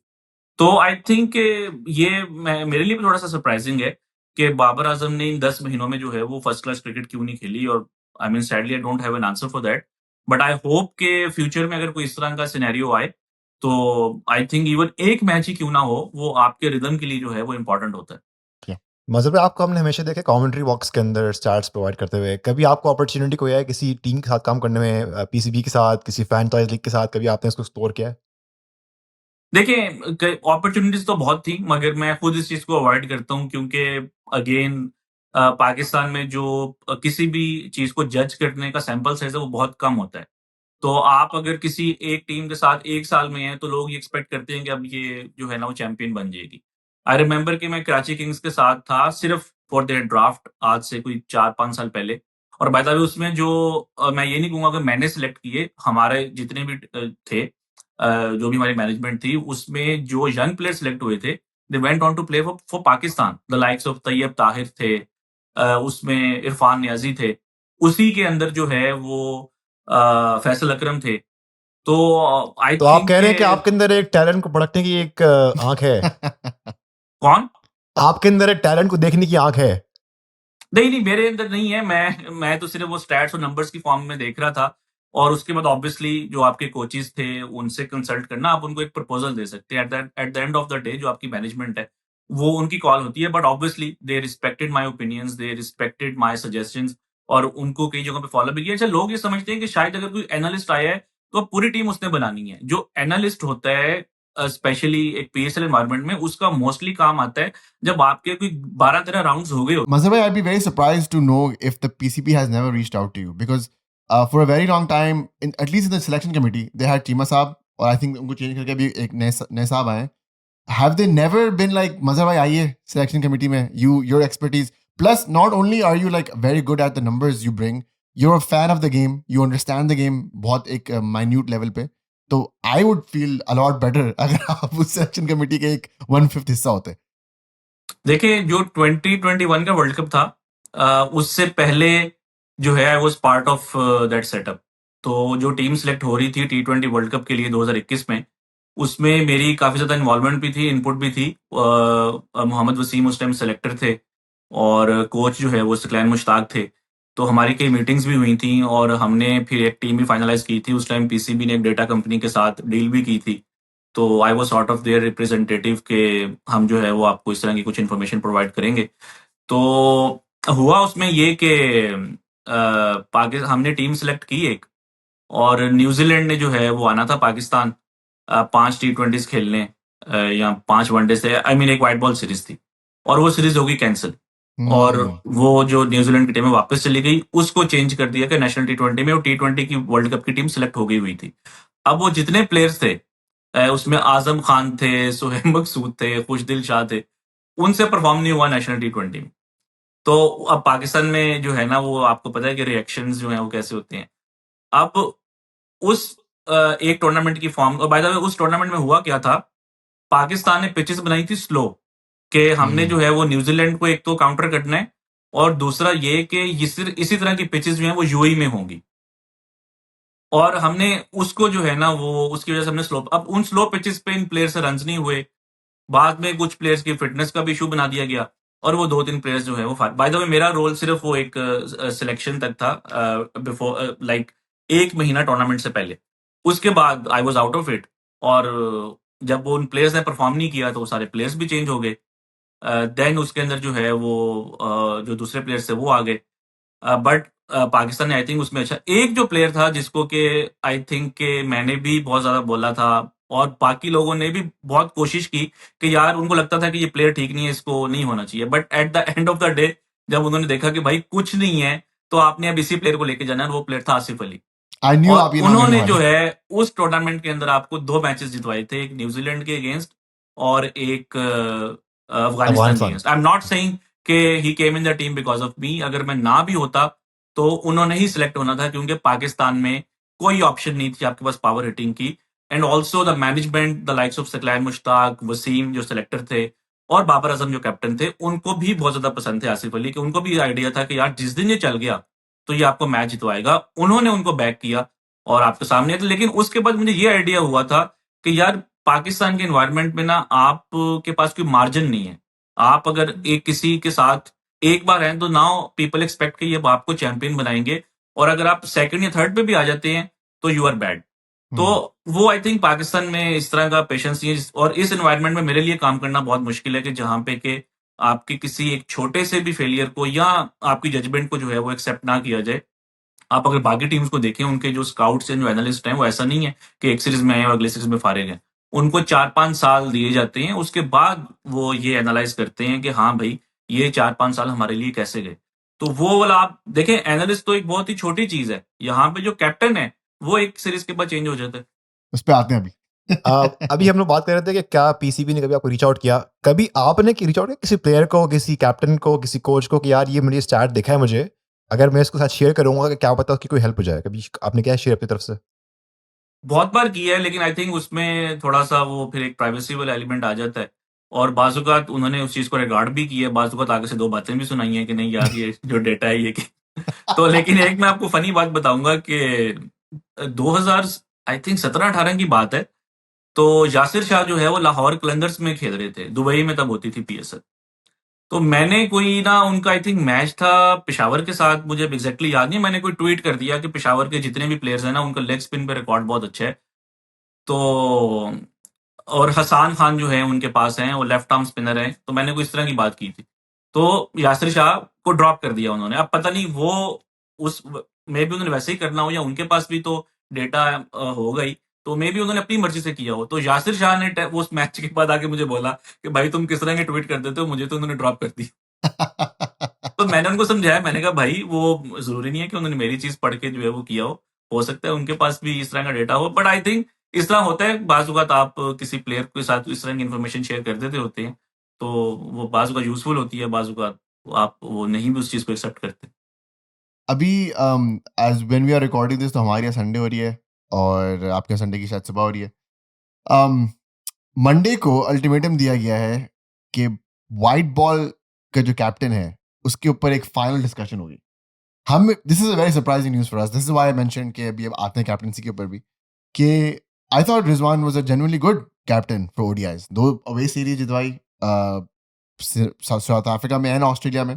Try series final. Tri series final, ठीक है, Champions Trophy was not the best, West Indies की सीरीज भी इतनी अच्छी नहीं गई थी, but overall I thought it was going to the right direction.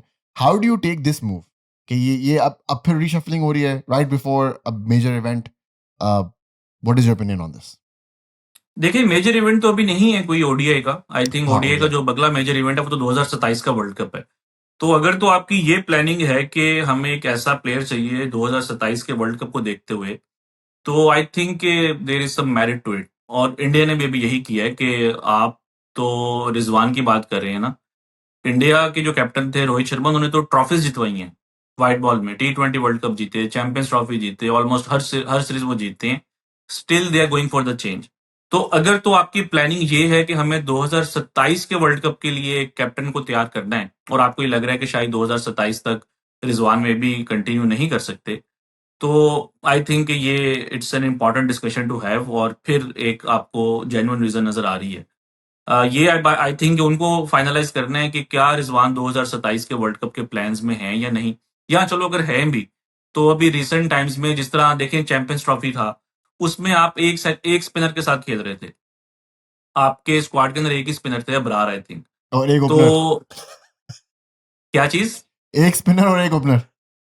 हाँ जी, और बाबर आजम आपके ओपनर, यानी कि आपने जो एक्सपेरिमेंट किया वो चैंपियंस ट्रॉफी में किया, जी। और जो बायलैटरल सीरीज है वो आपने फुल स्ट्रेंथ के साथ खेलनी है। तो आई अच्छा, थिंक उसके कुछ इस बाद तरह। पाकिस्तान की सीरीज से अगेंस्ट न्यूजीलैंड, इन न्यूजीलैंड उस पे 2 स्पिनर थे। हाँ, देख लें आप। तो वो आई थिंक के थोड़े सी इस तरह की चीजें भी हैं। और मैं मैंने इस चीज के ऊपर लिखा भी हुआ है। आई थिंक के Rizwan right now is may be the second best captain in Pakistan. मैं पहले नंबर पे शादाब को रखता हूँ, टी20 में और वनडेज में व्हाइट बॉल में। रिजवान ऑन द फील्ड जब मतलब कि देखें, आपकी जो कैप्टनसी है ना, उसके दो दो एस्पेक्ट्स होते हैं। एक होता है जब आप बॉलिंग कैप्टन होता है, और एक होता है जो आप बैटिंग कैप्टन होते हैं।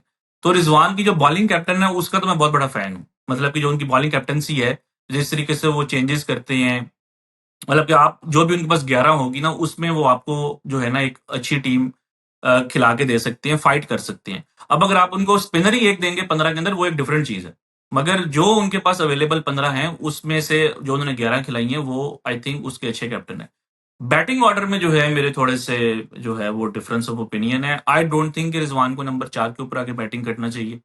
वनडे क्रिकेट के अंदर आई नो कि उनके परफॉर्मेंसेज हैं, रन्स हैं, मतलब कि मैं फिर वही बात करूंगा कि बाज़ औक़ात एक होती है इंडिविजुअल प्रेफरेंस, जिस तरह T20 में रिजवान एज एन ओपनर बहुत ज्यादा रन्स करेंगे, मगर वो आपकी टीम प्रेफरेंस के लिए अच्छा नहीं है। टीम प्रेफरेंस में आपको एक जो है उनके साथ एक अग्रेसिव बैटर चाहिए। रिजवान और बाबर जब साथ में खेलते हैं एज एन ओपनर तो नंबर्स आपके सामने हमेशा रन्स करते हैं, तो उनको तो फायदा हो रहा है, लेकिन क्या उसको टीम का फायदा हो रहा है? तो इट मीन्स कि आपको थोड़ा सा चेंज करना है T20 में भी। तो वनडे में भी अगर नंबर 4 के ऊपर रिजवान रन्स कर रहे हैं, तो क्या उसका फायदा आपके बाकी 5 या 6 को हो रहा है या आपके टीम कॉम्बिनेशन को हो रहा है? इस पे जो है मेरा तो ख्याल है रिजवान कि को आप कहाँ पे खिलाएंगे फिर? देखिए नीचे खेल लें, 6 पे खेल लें, 7 पे, जरूरी तो नहीं है कि खेल रहे हैं तो बैटिंग भी लाजमी करनी है। आई थिंक के नंबर 4 के ऊपर जो है, स्पेशली वनडे क्रिकेट में अगर आपके एक तो 2 अगर आपके जल्दी आउट हो गए हैं, तो अब आपको एक ऐसा प्लेयर चाहिए जो कि नए बॉल पे भी थोड़ा-सा अच्छा खेले, क्योंकि वनडे क्रिकेट में दोनों एंड से नया बॉल होता है। हुँ। और अभी ये वेस्ट इंडीज में हुआ भी है कि जहां पे वो उनके ऊपर एकदम से बारी आ गई तो वो जो है जल्दी आउट हो गया। आई थिंक पहली बॉल के ऊपर शायद आउट हो गए थे, कुछ ऐसा था। और अगर जो है आप आ रहे हैं 21वें 22वें ओवर के बाद, तो वो भी आई थिंक कोई यहाँ 30 ओवर्स के बाद, तो वो भी आई थिंक कोई अच्छा नहीं है कि वहां पे अब आपको एक ऐसा बैटर चाहिए जो कि जिसकी स्ट्रोक मेकिंग गेम या बाउंड्री हिटिंग एबिलिटी थोड़ी सी बेहतर हो। तो somebody like Salman Agha I think बेहतर ऑप्शन हो सकते हैं नंबर 4 के ऊपर, या इवन जब आप साउथ शकील को खिला रहे थे, साउथ शकील जो है वो बेहतर ऑप्शन थे नंबर 4 के ऊपर। अब आपके पास हसन नवाज भी हैं, तो I am not saying Hasan Nawaz को 4 पे भेज दें, बट मैं सिर्फ एक आपको एक सिनेरियो दे रहा हूँ कि आपको बैटिंग पोजीशन को लेकर रिजिड नहीं होना चाहिए। तो वो आई थिंक थोड़ा-सा पाकिस्तान को देखना है, और मेरा ख्याल है कि वनडे क्रिकेट में पाकिस्तान का बैटिंग ऑर्डर का एक बहुत जो है वो बड़ा इशू रहा है in the recent times. I also think कि जिस तरीके से हम लोगों ने पिछले 6 महीने माइक हैसन के देखे हैं और फिर उससे पहले जो हमने 6-8 महीने जस्ट रिजवान की कैप्टनसी के देखे थे, I think those ideas don't gel, वो क्लैश करते हैं ज़्यादा। तो may be Hesson also feels के somebody else should come up. Who do you think if Rizwan की कैप्टनसी की हैट उतार दी जाती है, तो किसको पहनानी चाहिए? देखिए, फिर आपके पास ऑप्शन मोहम्मद हारिस ही हैं, बट मैं फिर उसमें ये नहीं कहूँगा कि आप जो है वो मोहम्मद हारिस को, अच्छा सॉरी, आप कैप्टनसी कैप्टनसी की की बात बात कर कर रहे रहे हैं? कैप्टनसी की हैट उतार के अगर अच्छा, किसी को नया कैप्टनसी। कैप्टन बनाना चाहिए, तो वो कौन होना चाहिए? मैं बहुत हाँ, शॉक हो गया था आपके आंसर को सुन के। नहीं, मुझे लगा कि शायद आप कीपिंग का पूछ रहे थे। देखिए, एज़ ए कीपर तो रिज़वान टीम में रहते हैं, इसमें तो ऑफ कोर्स, कोई ऑफ शक कोर्स, नहीं है कि वो नो वनडे नो की डाउट। टीम से बाहर नहीं होते। और अगर आप हारिस को रखना भी है तो वैसे बैकअप कीपर आएँगे स्क्वाड के अंदर, 15 में अगर आपने लेके जाना है, अगर आपकी प्लानिंग है वर्ल्ड कप की, क्योंकि अब ये भी है कि आपके पास हर प्लेयर की एक रिप्लेसमेंट होनी चाहिए, कंकशन सबके लिए। तो उसमें मेबी हारिस या कोई और, अगर आपके पास कोई भी बैकअप कीपर, आप उसको लेके जा सकते हैं। बट जो who should be captaincy, Pakistan's new captain अगर रिजवान की कैप्टनसी ले ली जाती है? देखिए, मैं पहले ये भी आपको थोड़ा-सा बता दूँ कि मैं ये नहीं कह रहा कि रिज़वान को कैप्टेंसी से हटा देना चाहिए। I think he is a decent captain in ODIs. अब ये टीम ने या मैनेजमेंट ने डिसाइड करना है, उनको एनालाइज़ करना है कि क्या वो 2027 के वर्ल्ड कप तक खेल सकते हैं। अगर तो है, तो फिर तो मेरा ख़्याल है कि अभी उनको थोड़ा-सा मौका देना चाहिए। आप हुँ। 1 साल जो है वो और ट्राई कर लें। अगर नहीं, तो फिर आई थिंक कि इस टीम में जो रेगुलर हैं, वो वनडे में आप देखेंगे आपके पास क्या ऑप्शंस हैं, जो कि रेगुलर आपको खेलता हुआ दिखाई दे रहा है। एक सलमान आगा हैं, जो कि मुझे लगता है कि वनडे क्रिकेट में पाकिस्तान के लिए रेगुलरली खेल सकते हैं। और उसके बाद जो है वो शाहीन अफरीदी हैं। और तीसरी जो ऑप्शन है वो शादाब खान की है, जो कि अभी शायद लोग उनका नाम नहीं सुनना पसंद करेंगे। वैसे बट अबरार आई भी खेल रहा है, थिंक अगर आप देखें तो अबरार भी खेल रहा है। नहीं, लेकिन अबरार शायद वो कैप्टेंसी मटेरियल नहीं है। अगर आप मेरा ओपन अगर आप ओपिनियन पूछते हैं ना, विदाउट इफ्स एंड बट्स, और आप ये मेरे से पूछ रहे हैं कि यार अगर जो है वो रिजवान कैप्टन नहीं है तो किसको होना चाहिए, तो आई वुड से कि शादाब को होना चाहिए। मगर आपको पेशेंस चाहिए होगा, क्योंकि शादाब का जो रोल है पाकिस्तान की टीम में वो मोइन अली वाला है। आप मोइन अली का आप आखिरी वनडे रिकॉर्ड निकाल के देख लें, 3-4 साल में कोई 50 भी नहीं था। बॉलिंग में भी बस थोड़ी-सी कंट्रीब्यूशन होती थी, लेकिन वो एक बैलेंस उन्होंने टीम को दिया हुआ था कि आपकी 11 का जो बैलेंस है वो कैसे बनेगा। कि आपके पास एक जो है वो 5वां छठा बॉलर भी हो, और नीचे आके कोई 6-7 पे बैटिंग करने वाला भी हो। तो वो आई थिंक शादाब को होना चाहिए। आई नो लोग कहेंगे कि यार वर्ल्ड कप उसका इतना खराब गया था, ये वो, तो फिर वर्ल्ड कप तो सारों को ही खराब गया। माइक हैसन से जब हमारी बात होती है फ्लोरिडा में, तो उन्होंने बोला था कि शादाब एक यूनिकॉर्न है। कि a fit Shadab, a fully मतलब regular Shadab is a unicorn जो आपको 10 ओवर भी करा सकता है लेग रिस्ट स्पिन के और टॉप 6 में बैटिंग भी कर सकता है. Nobody else in the world can do this. And so I think आप भी उसी ईथोस के साथ चल रहे हैं. देखिए, मैं अगेन आपको सीधी-सीधी मैंने आपको एग्ज़ाम्पल दे दी है। आप मोइन अली का रिकॉर्ड निकाल के देखें, टेस्ट क्रिकेट का भी और वनडे क्रिकेट का भी। आप मुझे बताएँ कि पाकिस्तान में कौन-सा ऐसा कोच या सिलेक्टर या कोई ऐसा कैप्टन हो जो कि इस तरह के प्लेयर को बर्दाश्त कर सके, कि कुछ हो भी नहीं रहा, कुछ रन्स भी नहीं कर रहा, बॉलिंग भी नहीं कर रहा, but still he is in the team. क्योंकि वो एक बैलेंस उसने प्रोवाइड किया हुआ है कि जहाँ पे वो निकल जाएगा, तो अब आपको टेंशन पड़ जाएगी कि यार ये हमारा छठा या पाँचवाँ बॉलर कौन है? या अगर आपकी बैटिंग आउट होगी, अब आपको टेंशन पड़ गई है कि यार ये बैटिंग आगे किसने करनी है 6 या 7 के ऊपर। तो ये वो उस तरह के प्लेयर्स हैं कि जब ये टीम से बाहर निकलते हैं तब भी आपको आइडिया होता है कि यार ये तो इसने तो बैलेंस हमारा ओके किया हुआ था।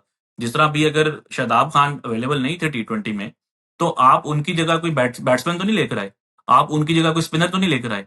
आप लाइक फॉर लाइक रिप्लेसमेंट में ऑलराउंडर को ही लेकर आए, मोहम्मद नवाज को, जो कि 1 डेढ़ साल से आप उनको भूले हुए थे। तो ये अब जहाँ से आप अंदाज़ा लगा लें कि एक ऑल-राउंडर जो है, उसका कितना उसकी इम्पोर्टेंस है, एक बैलेंस प्रोवाइड करने की। तो आई थिंक कि जो शादाब हैं, वो कंसिडरिंग के आगे आई नो कि उनकी स्पिन बॉलिंग में भी इतनी यूज़फुल ना हो, साउथ अफ्रीका में शॉर्ट बाउंड्रीज़ होती हैं और फ्लैट पिचेज़ हैं, वहाँ पे भी 350 320 हम एक्सपेक्ट कर सकते हैं। मगर स्टिल आपको जहाँ पे कहीं पे भी उनके कोई 6-7 ओवर्स की भी ज़रूरत पड़ सकती है, या जो है वो उनकी जो बैटिंग है, वो आई थिंक कि काफ़ी यू असल इस टाइम जो आई थिंक शादाब का जो मेजर जो उनका कंसर्न है, उनकी फ़िटनेस है, कि वो जो है ना, मतलब कि आए दिन जो है वो अनअवेलेबल हो जाते हैं। अगर तो इफ ही इज़ फिट, ठीक है, तो मेरी नज़र में तो उनसे बेहतर कोई ऑप्शन ही नहीं है। मज़ा आया. मुझे लगता है the writing is on the wall. अगर रिजवान की कैप्टनसी ले ली जाती है तो I think it's gonna be Agha for white ball captain.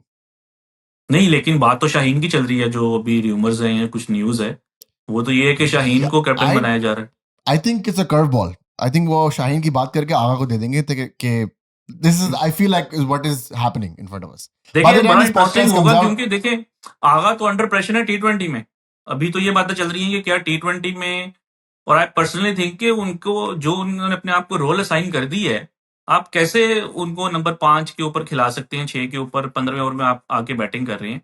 तो पहले तो वो भी टी20 में उनकी जो जगह है, वो उसके ऊपर एक क्वेश्चन मार्क है। तो उसमें अगर उनको वनडे कैप्टनसी मिल जाए तो ये तो बड़ा सरप्राइज़ होगा।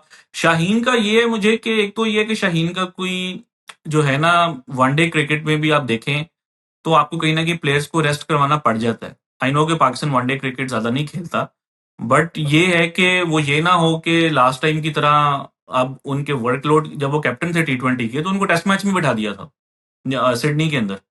अब आई डोंट नो कि वो उनकी अपनी कॉल थी या मैनेजमेंट की कॉल थी। उन्होंने मुझे एक इंटरव्यू में बाय द वे बोला था, और वो ऑन रिकॉर्ड मौजूद भी है। उन्होंने कहा था कि वो मैनेजमेंट की कॉल है, मैं तो वो टेस्ट मैच खेलना चाहता था सिडनी में। तब मोहम्मद हफीज़ जो हैं वो डायरेक्टर थे पाकिस्तान के।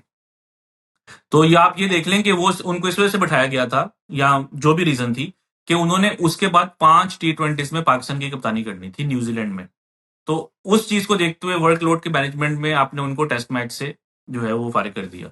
तो अब ये ना हो कि आगे कोई वनडे सीरीज़ हो, बायलैटरल सी मीनिंगलेस कोई सीरीज़ है, और उससे पहले कोई एक इम्पोर्टेंट चीज़ है और आप उनको उसमें रेस्ट करवा दें कि यार शाहीन ने तो उसमें कप्तानी करनी है। तो ये वो एक चीज़ है, आई थिंक फास्ट बॉलर्स जो भी है वो उसको कहीं न कहीं रेस्ट करना पड़ जाता है। और उस कॉन्टेक्स्ट में मुझे लगता है कि आपका कैप्टन वही होना चाहिए जो कि जिसकी प्रोबेबिलिटी है कि वो मोस्टली मैचेज़ में अवेलेबल होगा। I think I be very surprise अगर वो शाहीन को कैप्टनसी देते हैं और शाहीन कैप्टनसी लेता है, specially because of the rift that happened in 2024. यही मैनेजमेंट थी, यही चेयरमैन थे, यही सिचुएशन थी. एंड देन जब बाबर से वापस कैप्टनसी ली गई थी तो शाहीन ने हाथ ऊपर कर लिया था कि मैं वापस अब कैप्टनसी नहीं लूंगा. So I be very surprise if he does it now. But चलें देखते हैं.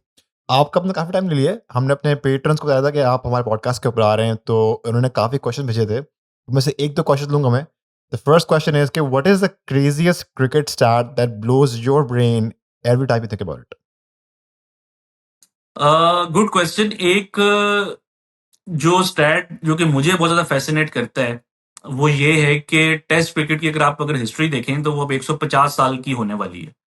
और in this entire history, there is only one captain who declared the innings when he himself was in 90s, and that was Imran Khan. वो श्रीलंका के साथ test match था 92 world cup से थोड़ी देर पहले। और ये उनके करियर का एंड भी हो रहा था। उनको शायद ये भी पता था कि मैं अब दोबारा जो है वो सेंचुरी नहीं कर सकूंगा। He was in 90s and he declared the innings. आज तक किसी कैप्टन ने ऐसा नहीं किया। Maybe he wanted to make a statement कि आपको जो है ना वो सेल्फलेस होना पड़ता है एज ए लीडर, कि आप अपने माइलस्टोन्स की तरफ ना जाएं, वो चीज करें जो कि टीम के इंटरेस्ट के अंदर है। तो ये बड़ा सरप्राइजिंग है कि आज तक हिस्ट्री में किसी कैप्टन ने ऐसा नहीं किया।